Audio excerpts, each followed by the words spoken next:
played a few courses, not very many, but this is small but really tricky, and you know, I do enjoy so many trees, so many.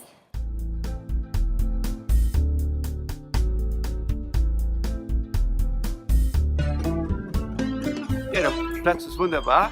Er ist zwar nur ein Loch, aber es ist ja eine gute Herausforderung, weil wir haben den Fluss praktisch entlang der ganzen Felder.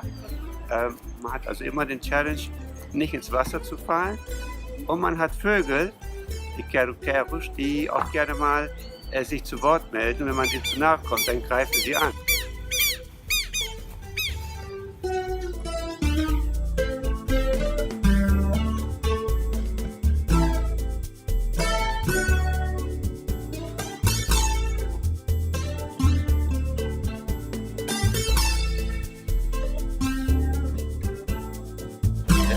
O que você gosta?